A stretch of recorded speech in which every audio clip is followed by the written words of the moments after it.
Hello, everyone. I'm Sam Eckmann of Gold Derby with Lindsay Mendez, star of Merrily We Roll Along on Broadway. And Lindsay, before we jump in, I have to offer you congratulations because you have recently announced you're pregnant with your second child. Thank And you. what does this feel like? Because not only do you have a massive successful show on Broadway, which is so rare, but you now get to kind of share that, with your new child in a way.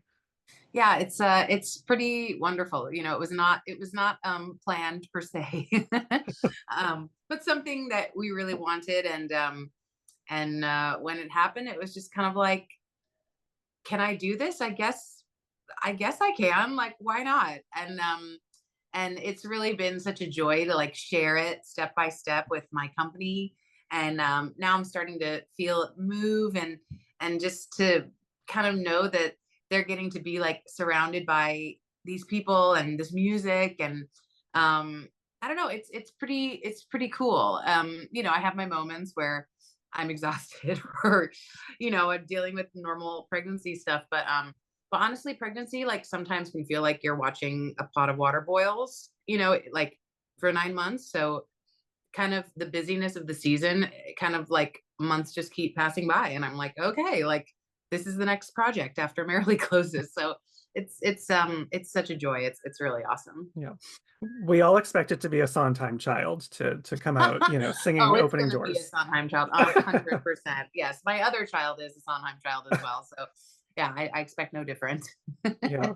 Well, this production is so one of the reasons I think it's caught on so much is that it is so rare that to see this show in particular become this huge hit because a lot of us, it's seen as his like Sondheim's problematic show, right? He kept tinkering Right. with it and tinkering.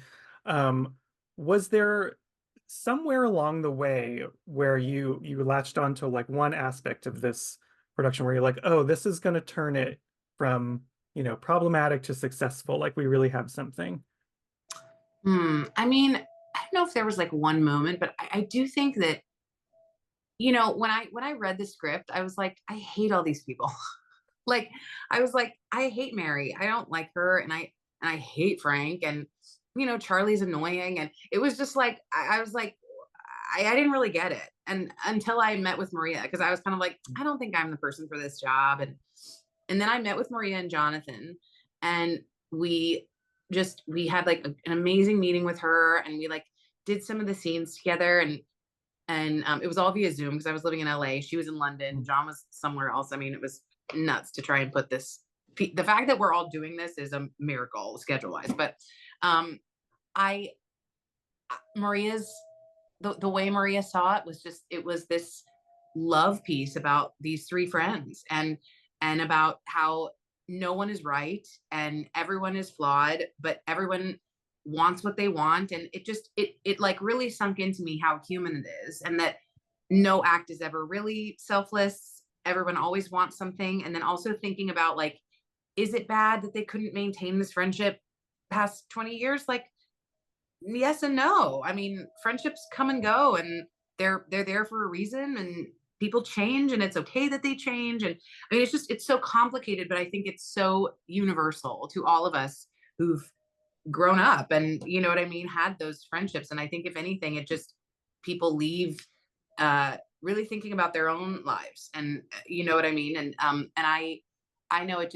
really got me thinking about the choices I've made, and the people in my life, and who's still in my life and who isn't, and letting myself off the hook in some ways for some things, and making some calls that I needed to make. And I don't Mm. know, I felt like once we tapped into that, and then after, I mean, I've known Jonathan for many years since we both started out, but after us spending time with Dan, I was just like, we just had this like, we had this thing, we had this special like connection. And I I just felt it. You just know that something amazing is going to happen. And it's rare, like that kind of spark between people and that chemistry. You can't make it. It just happens, and it just is there with us. Yeah, it's really fun because you can see that, I think, on stage. It really reads. Like especially in numbers like opening doors where things are so tightly timed and harmonized. It's really fun to watch the three of you bounce off one another to in that type of song. It's so fun. How quickly did that fall together? Like did getting into a rhythm for that kind of number? They made us do that number like first. It was the first thing we did. And it was like, you're going to get on your feet and do this. And it was terrifying. We were all like totally flop sweating. Um, and it, but because we started so early, it was the right decision because it just, we did it every day and it just got more and more in our bodies and the ease kind of came with it. And, it's now we take it for granted because when we have understudies go on and something like slightly goes off the rails, we'll all be like, oh my god, I don't know any of my words anymore, like nothing. I mean, it's like it's so kind of like ingrained in us and the way we do it that it's a hard number. And I'm grateful that we had all of that practice with it, but it does, it feels like, I mean, the other thing is, as an actor, so much of your job is just listening.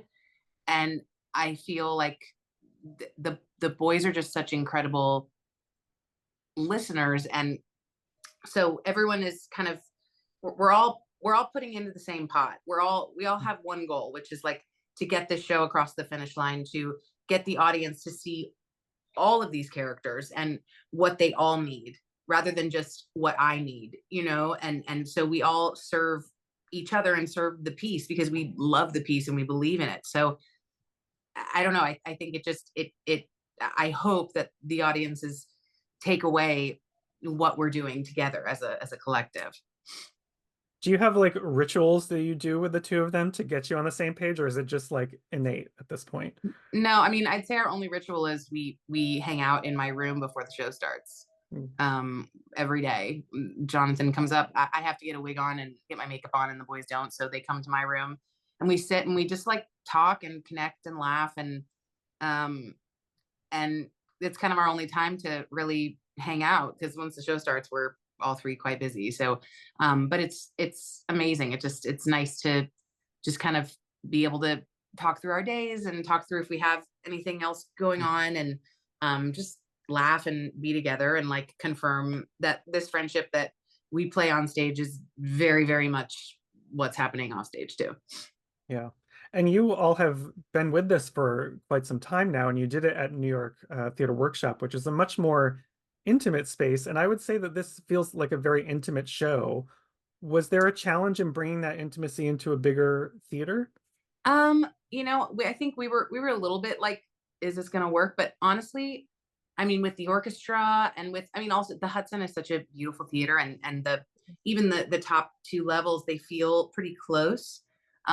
When we got there and we started playing, I think we all said like, this is a Broadway show. It's written to be a Broadway show, and it feels right on Broadway. It didn't feel like everyone was so far away all of a sudden. And I think, our acting style is very grounded and very um small and intimate, but the audience gets it. They get every moment. So Yeah. nothing felt like it had to be pushed or changed. It can still be just as small.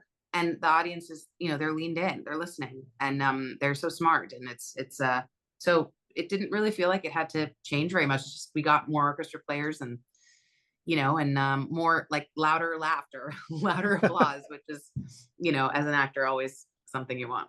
Yeah, definitely. And I think one of the things for me in the audience that I really loved was we know these songs, like if you're a theater person, these Yeah. songs are famous, and but it's so rare to see Merrily performed in its entirety. And I suddenly was sitting there going like, oh, this is the true context of this number. What And this is about. Yeah. there's so many things that I maybe didn't think of before. Do you have that kind of sense of discovery as you were rehearsing and performing this? Oh yeah.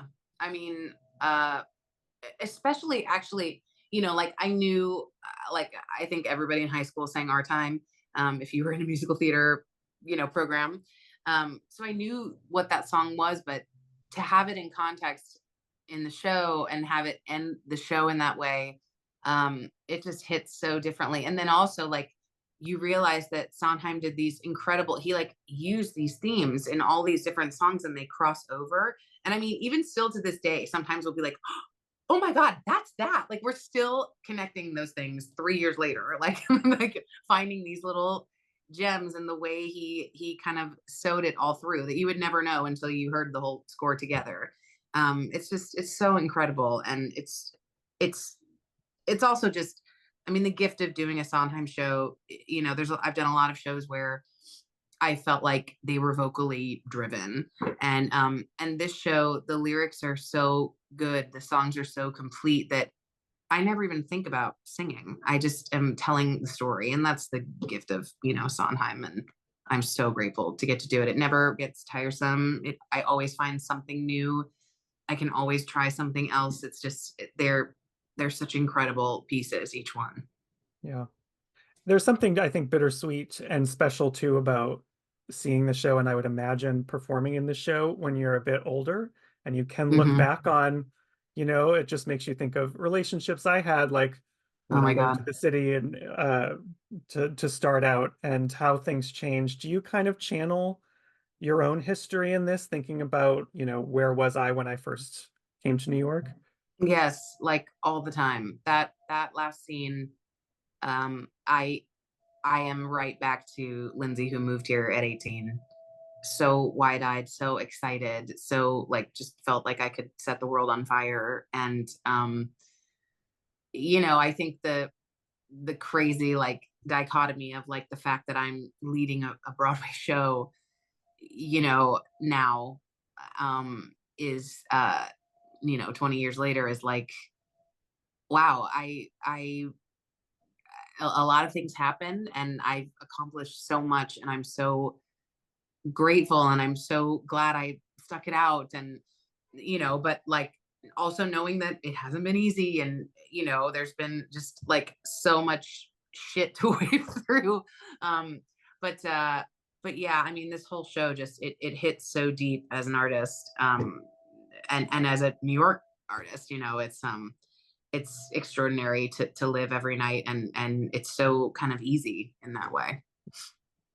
Would Lindsay at that age, new New Yorker Lindsay, have imagined she'd be leading the show with her name on the marquee? No.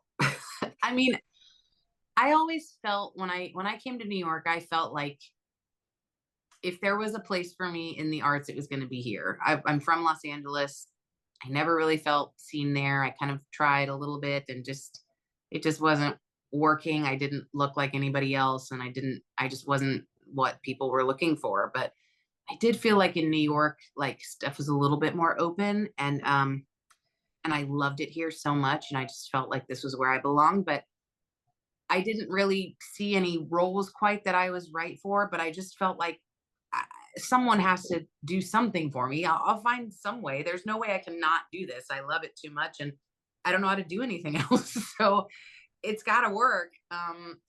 But did I dream I'd have the career that I've had and be doing something like this? Like, no way. I mean, you could knock me over with a feather. I feel every night Jonathan says, we've got to be the luckiest people that ever lived. And it like always makes me want to sob because I feel that way every single day doing this show. Wow, that's pretty special. If I can take you back to one of your accomplishments, back in 2018, you win the Tony Award for Carousel. Um, what happens on that night? You're sitting in massive Radio City. They call your name as the winner. What goes through your head when that happens?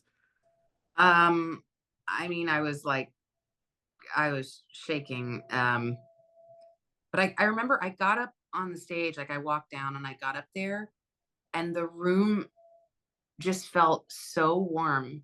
And I looked around and I saw so many people that I've worked with. I mean, sometimes I think I forget that I've been doing this a long time because it still always kind of feels like the first time. And I still feel like at some point someone's going to find out that I suck and don't belong here and I'm going to be fired. I always feel like I'm going to be fired on every job. Um, so I think to be up there and feel that warmth and see all of these people that I've worked with in different shows, and it really just kind of felt like family acknowledging my work, and it was just so special. And I felt like, wow, this community is incredible. And and again, like tapping into when I first moved here and not really knowing if there would be a place for me to be celebrated in that way. And also like doing Rogers and Hammerstein, which like I never thought I would do, to be doing a soprano role, like just to be doing something so different than what I ever envisioned for myself.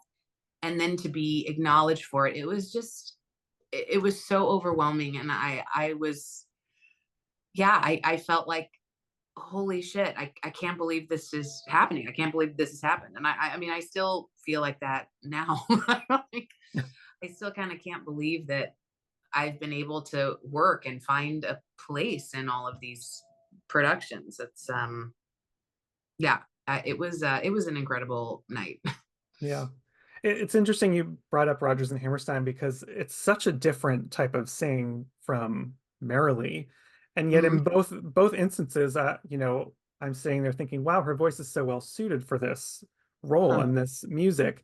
But when I looked back at and was thinking of your different credits, like it's such a different type of vocal performance. I mean, you've been in Elphaba, you had Dogfight and Everyday Rapture. Like they're all very different styles of singing. So do you kind of consider your voice in one way, and do you go out looking for ways to kind of expand it in different areas? I think I really don't like, especially now, like the older I get, the less I care about singing and the more I'm just interested in the role and what it has to offer, what I can offer to it. And then the singing is kind of like, okay, well, what's the style? And what do I need to learn to be able to do this? I mean, Merrily, in some ways, I grew up listening to like Ethel Merman and Judy Garland. So like the low kind of alto belt stuff felt like very natural to me. But that's only in the first act. In the second act, it's like all head voice and all like it, because also the score is written for men. So I'm stuck singing in male keys, old friends, opening doors, our time. All these songs are so high. And like, had I not done Carousel, I don't know that I would have been able to know how to do all of that and make it still sound like I'm speaking. Because that's huge for me. I don't ever want to sound like, and now I'm singing. And so I feel like all of the jobs I've had have kind of lended themselves to the next job. And what I love about the Merrily score, and it's also what I loved about Carousel, these older scores, they just, I don't know, they just feel more accessible vocally, and they kind of like, none of them like sit on the same notes the whole show. So you're not like just dragging your voice out. Like I feel like I get to kind of use my whole voice in this score. So I never feel like one section of my voice is like exhausted versus like, Wicked. I mean, that's a big belt for 3 hours.